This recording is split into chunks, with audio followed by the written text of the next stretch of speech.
Ay, magandang tanghali po sa inyo. Ako po si Ryan. Kasalukuyang naninirahan ako dito sa Toronto, Canada. 16 years na ako nakatira dito. Ito po ang aking unang vlog. At ang gagawin ko ay maglalakad ako paunti-unti 1 to 2 kilometers every day. Kasi cancer awareness yun dito sa Canada. Kung napapansin nyo, medyo hinihingal ako. Ano kasi ako overweight. Mahirap kung pababayaan mong sarili mo dito. Bale 16 years ko dito, maganda naman yung mga pinagdaanan ko, kaya lang financially hindi naging maayos. Pagdating ko dito, maraming conflicts na nangyari sa buhay ko. Divorce, may anak, basta marami. Pero itatakil natin yan pag medyo nagtagal na itong video ko. Sa ngayon, ang target ko is maglakad ng 1 to 2 kilometers in cancer awareness.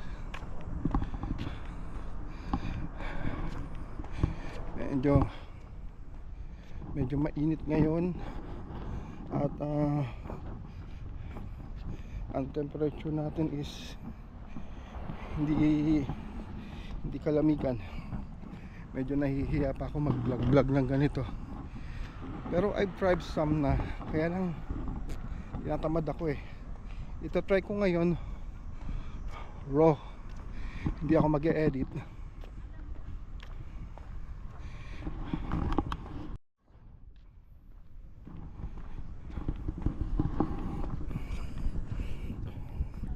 Bali 4 minutes pa lang ako naglalakad as of now. Nakaka 210 meters pa lang nilalakad ko, kaya lang naririnig nyo, diba? Hinihingal ako. Medyo mahirap para sa akin ang ganito, especially ngayon kakakain ko lang.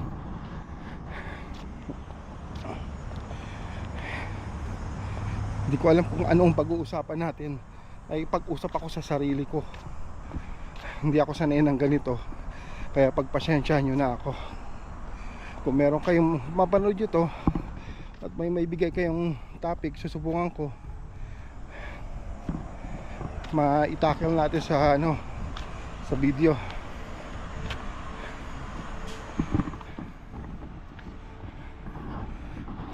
Yan yung bus system nila. Hindi tulad ng sa atin, kahit saan lang pwede tayong mag-stop, diba? So ngayon ay holiday, September 1 nga pala dito. So kaya walang tao at hindi matraffic.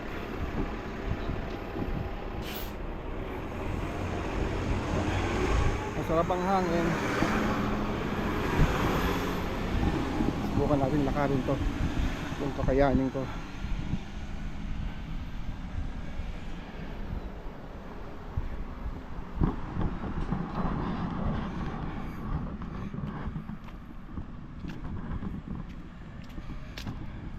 Wala akong may kwento. Ano ba gusto nyo balik tayo sa video? Medyo nagpahinga ako, kakakain ko lang kasi medyo hingal. Susubukan ko 1 kilometer to 2 kilometers. So ganito, sana maging consistent ako. Ginagawa ko to kasi pumanaw ang nanay ko sa cancer, pancreatic cancer. Biruin nyo, diagnose lang siya noong February 14 na may cancer siya. Tapos noong June 17 na maalam na siya. Masakit din pala kung kung magulang masakit, talagang masakit, hindi din pala, sorry about the word, pero masakit pag magulang ang ang nawala sa'yo. Bali ang kwento doon is noong last year November, sumakit yung tiyan niya. So pinaoperahan namin siya. Akala namin abdo lang yung problema, tinanggal yung abdo niya or gallbladder niya. Nung tinanggal yung gallbladder niya, sabi ng doktor, there's something blocking on sa bile duct, kung ano man yun. So kailangan niya mag ERCP. Yung ERCP, yun di ko alam sa Pilipinas ginawa to yun yung procedure na may papasok na tubo sa bibig mo, tapos yun, ewan ko basta tatanggalin daw nila kung ano yung nakaharang sa nakaharang doon. Then nung ginawa yung ERCP sa kanya, bali unsuccessful.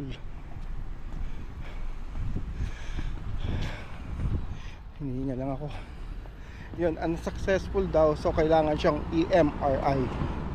Yung pagka-MRI sa kanya, doon namin nalaman, unfortunately, cancer yung sakit niya.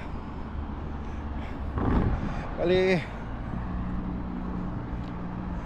medyo naghintay kami, sabi ipa-chemo daw siya, but in every 2 weeks kagastos kami ng 20k dyan sa Pilipinas.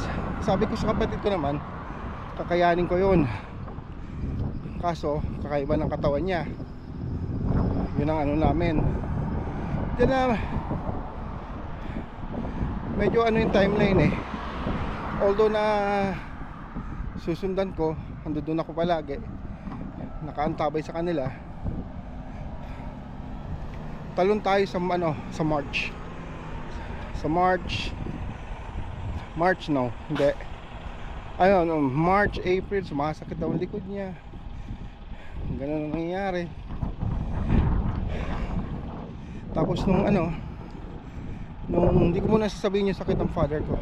May sakit din yung father ko Bale, paano ba to? Ano ba nangyari sa kanya? Sorry sa inyo sorry ha. Talon tayo ng May, June, May. Bali, yung dito, holiday dito, Monday, no, hospital siya ulit. Public hospital dyan sa atin, mabagal talaga. So, almost 3 weeks sila.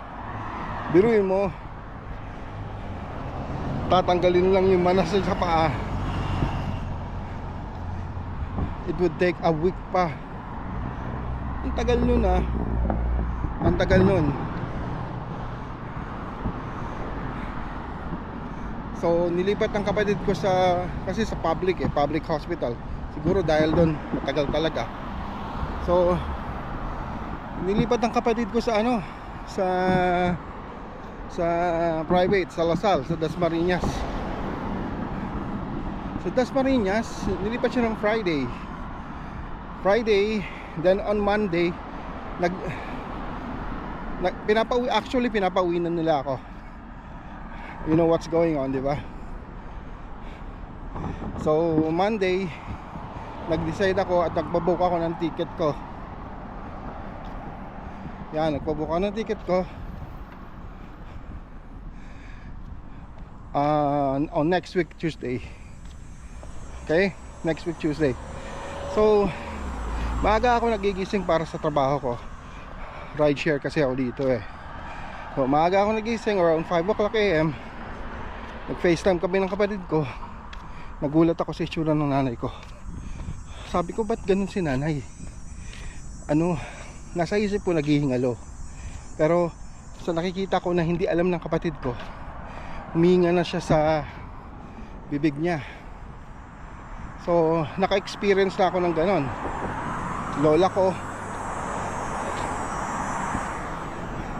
Tapos sinayin na rin ng girlfriend ko.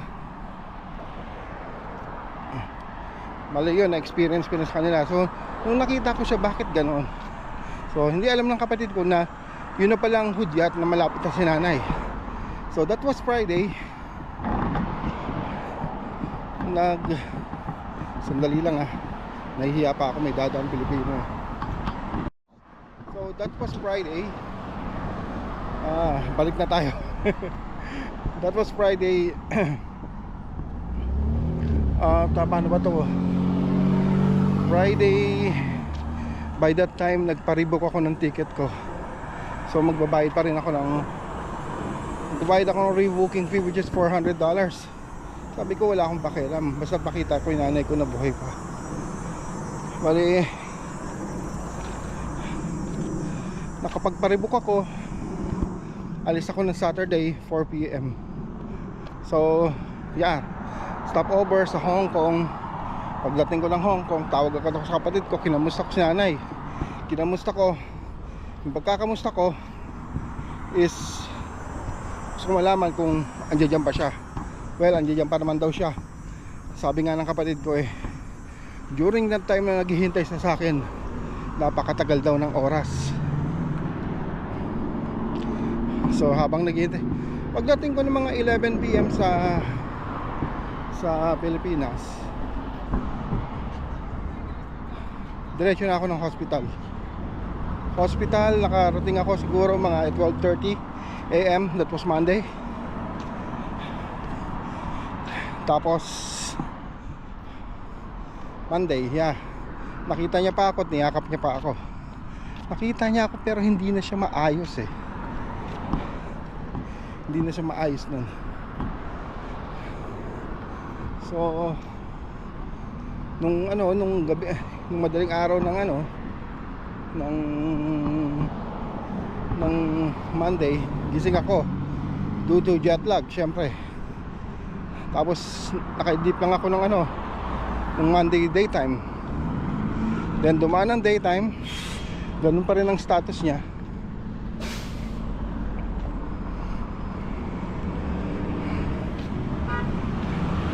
Ang hirap ng ganito. So yun na nga, Monday daytime, ganun pa rin ang status niya. Wale, nung kinagabihan ng Monday, Tuesday, hindi ako natulog. So hinintay ko lang siya,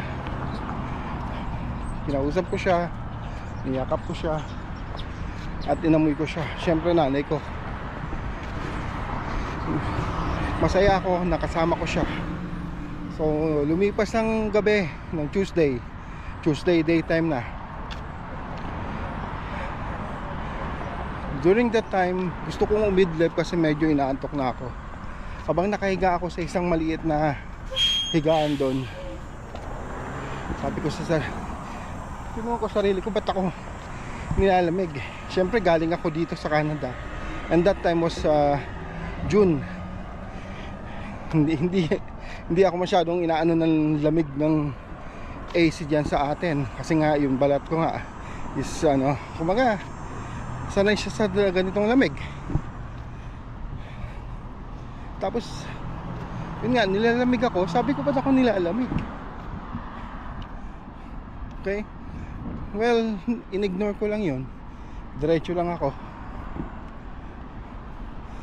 Then nung dumating yung kaibigan niya, bakit daw hindi sinabi sa kanila. Pero sabi, masyadong mabilis sa pangyayari. Kwento-kwento, ganyan.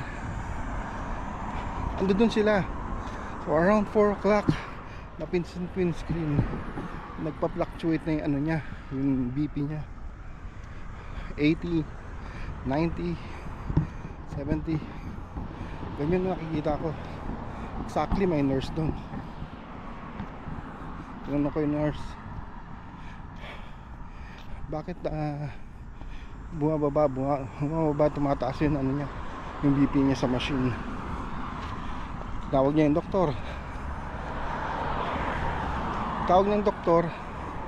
Yun nga, chinek siya. chinek yung BP niya, chinek yung mata niya. Tapos noon nakita ko yung ulo ni nanay bumagsak na. Doon ako umiyak. Alam ko na nagpaalam na siya. Masakit makikita na ganun ang nangyari sa nanay mo. Nung tinignan ng doktor, sinabi sa akin ng doktor, tinignan niya yung pulso, tinignan niya yung mata. Sabi niya yung mata dilated na raw. So it means wala na siya. Kasi pag inilawan daw yon, medyo gagalaw pa.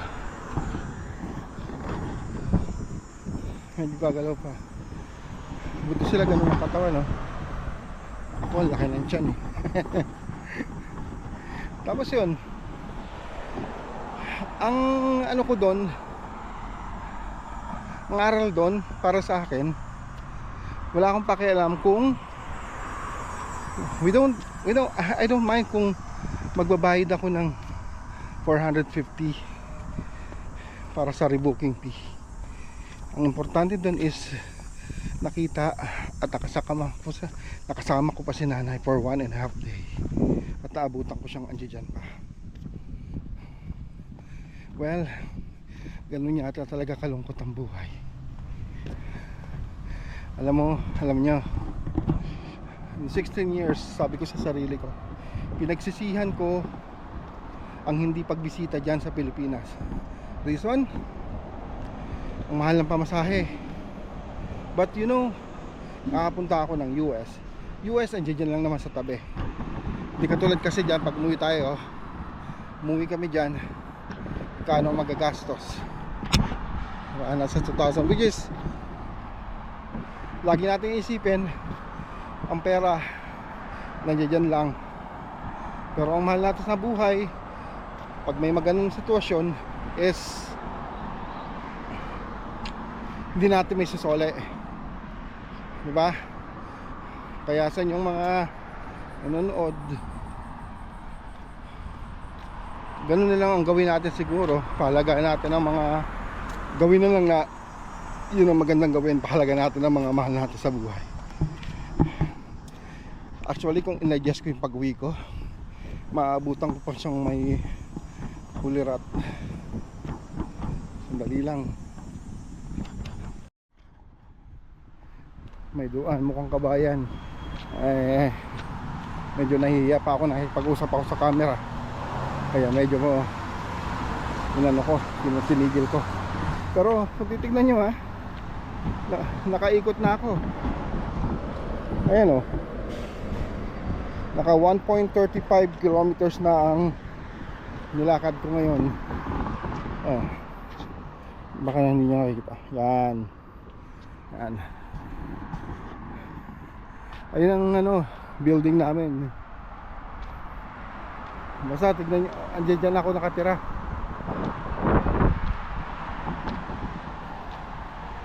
So mga nakatira dito sa Toronto, siguro familiar kayo sa lugar. Yan, for sure. Alam niyo yan. Ano ba gusto niyo makita mukha ko? Yung dinadaanan ko.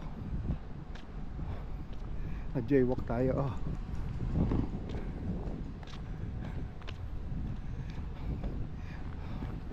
Kaya yun na lang ang advice ko sa mga nakatira sa malayong lugar.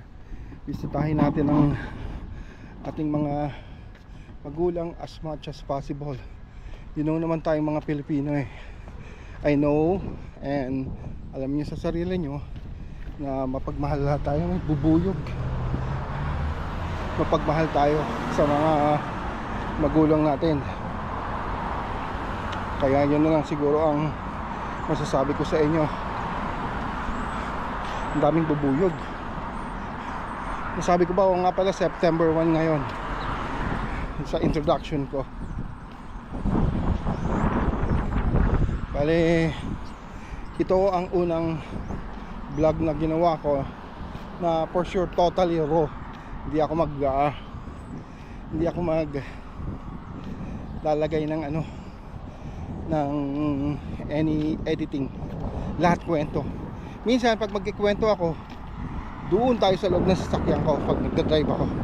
Kasi rideshare nga ako, di ba? Bali, kaya rin lumaki ang tiyan ko dahil kauupo. Titignan mo, may butas pa yan, oh. Matagal ko lang ginagamit yan eh. Pag nag-rideshare ako, sakit na ng paa ko. Pag nag-rideshare ako,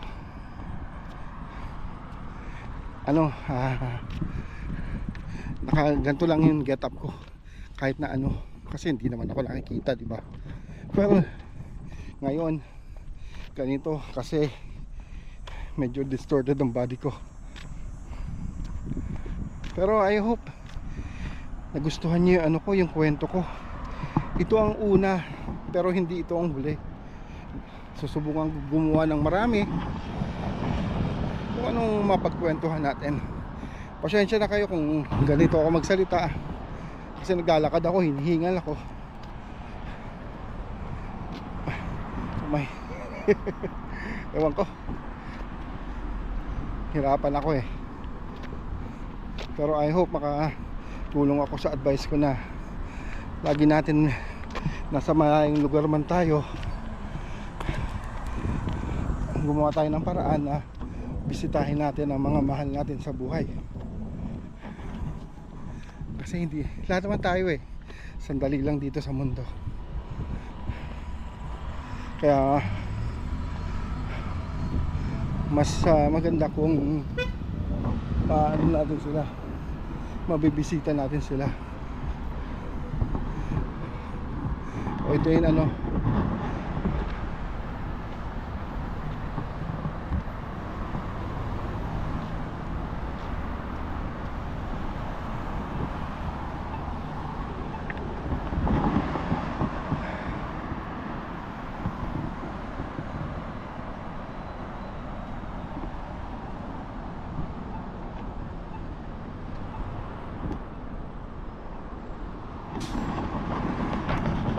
pag inedit ko kasing may animation, sometimes parang napakatagal lang hindi katulad nito, upload lang lahat.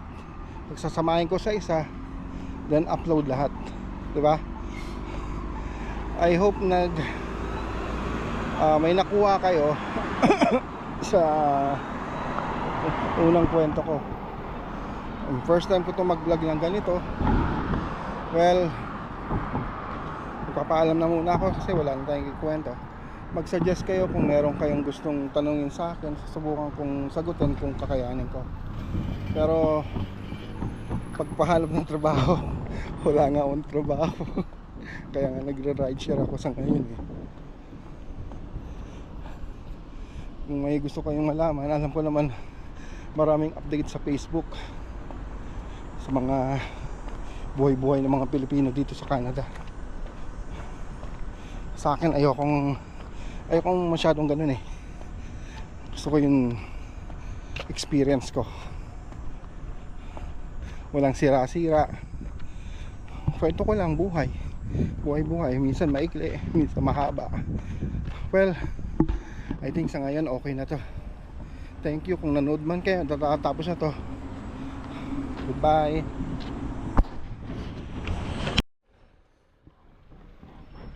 Habol ko nga pala. Okay na, sakto, hindi dito na ako. Goodbye.